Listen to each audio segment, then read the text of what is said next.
Hello everyone and welcome to this week's update. My name is Robbie Bell, Regional Development Officer for the East, and I'm here to talk to you about a few news headlines and then a little bit about how clubs can make the most of the season ahead. So starting with the Prime Minister's announcement on the 22nd of February and the release of the government roadmap, the RYA has subsequently published some FAQs for clubs. We've updated our document and sent that out via email on Friday the 26th. It's fair to say there will be more updates to that document because we've received limited information at this point. And once we receive further guidance, we'll then update that document and make sure that version is online through the COVID Hub. And if there are any significant changes, we'll also email that out to you. So please keep an eye on that. It's also worth noting that over the next couple of weeks, we'll be starting to deliver some club forums in your region, hosted by your Regional Development Officer. And these will take this subject of how we can make the most of the coming weeks and months and discuss it in a little bit more detail, giving you an opportunity to share ideas and hear about some case studies and so on. So look out for those on the RYA website. Okay, great. So at this point, I'd like to introduce my colleague, Rob Howlett. Rob is the RDO for the Southwest. Good morning, Rob. Hey, Robbie. Great, and Rob and I have been talking with lots of clubs over the last 12 months, as you'd expect, all about the challenges that COVID has brought, but also some of the opportunities too. And I'd like to start, Rob, I think, by just perhaps understanding where we're at in terms of the current situation, sort of big picture stuff. Yes, obviously we've got the guidance that you just mentioned, Robbie, and that's been out there, and there are a lot of kind of not before dates. So they're sitting waiting to go, and we'll kind of see whether we hit those dates or things get pushed on. So it's a bit of the unknown, but at least we've got some steps that we're going to follow. And as you said, everybody can find that guidance. I think the situation with the clubs is we've got some clubs who stayed closed all of last winter, all of last season, in fact. So those clubs might not have been open for a long time, and that's through no fault of their own. Very often it's the facility or the location that has limited that activity. So we know we've got some clubs in that situation. We've got other clubs who have had the reverse and have had huge footfall as soon as restrictions have been eased. So we've got some clubs who've seen a surge in membership and have also seen a surge in interest, as well as increased usage of the water around them by other non-members of their club. Great. So I think it was fairly clear for everyone to see last summer that there was this real desire for recreational activity. And we're very hopeful, of course, that we'll see some of that again this summer. What can you tell us that we've kind of learned from the clubs that were able to open last summer and capitalise on this demand?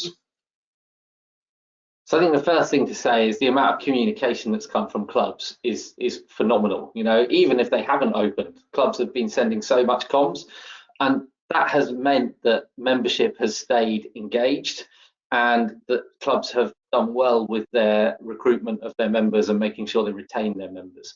So those comms are crucial, and any plans that the club is making going forward for this season, if they continue those comms on, then those plans are far more likely to be successful. There doesn't have to be a special bulletin from the government in order to send a comms message. You know, and just regular comms is really key, isn't it? Yeah, absolutely, and especially at the moment because we're in the middle of a sort of renewal period for a lot of clubs. So you know we're sort of anxiously waiting for our members to fill in their renewal subscriptions and so on. And of course, the more value we can offer our clubs, the more communication we can get out, the better chance we've got of retaining those people. So that's great. Top tip number one. What else did we see from last year that really worked in clubs? So those clubs with broad diversity of activity really did well. So if they were able to offer the opportunity to go swimming, borrow a sup board, have a picnic by the side of the lake, park your car and go for a bike ride, you know, those clubs that are open to diverse activity really did well with membership, both engaging their current members who were staying at home. And we know that 84% this year of holiday makers from within the UK are going to stay in the UK.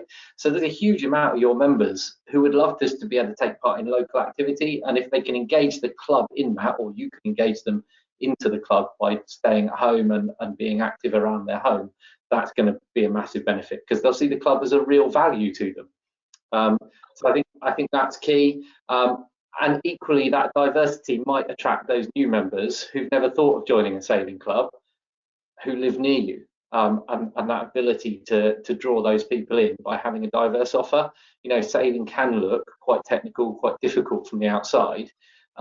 If you've got supports to borrow as well, and all the other activities, they can see so much value around the club. And then once they're in, they'll realise how cool sailing is, hey?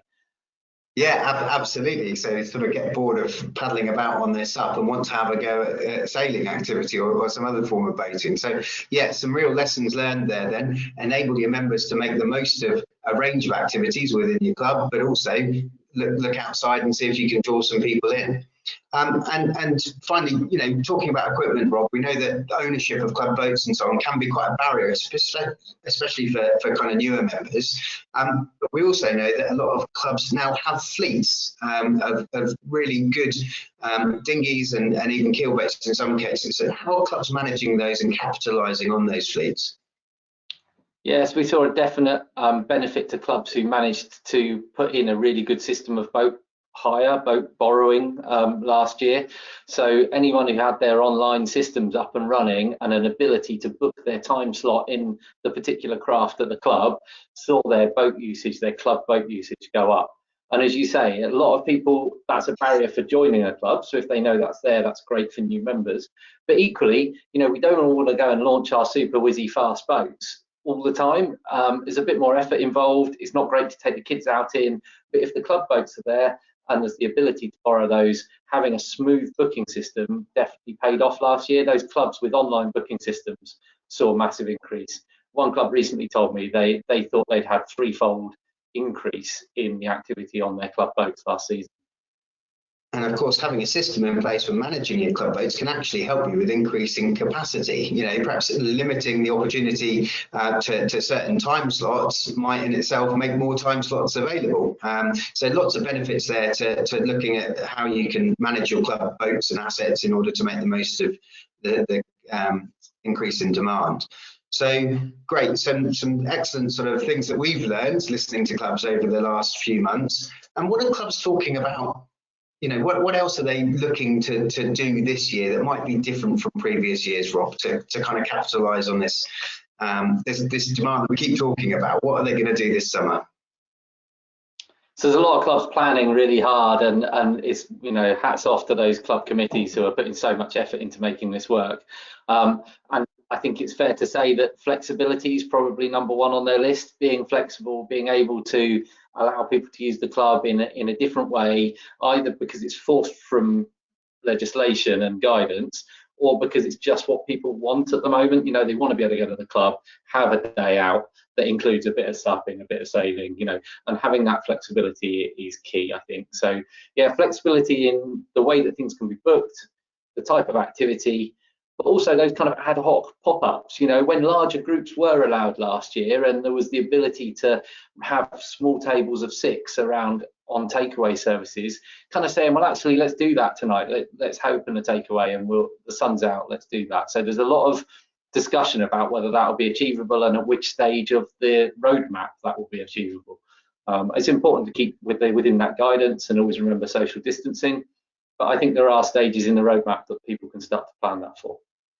Yeah, absolutely. And of course, last summer we were very fortunate with lots of really good weather. And we want to make the most of those opportunities again this summer. So one thing we'd urge clubs to do is think about how they can, communicate with their members in a really reactive way to make the most of a good forecast for the weekend, and perhaps encourage some social activity, even if that is in small groups spread around the facility. So again, lots of opportunity there.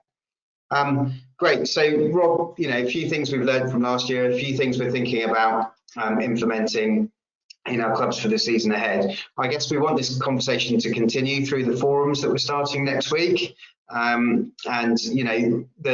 beauty of these events is that clubs can come together, they can share ideas, they can talk about their successes, their challenges, and hopefully go away armed with a few thoughts and ideas for the coming weeks and months. So please do look online at the RYA website and social media channels in order to book your place at those.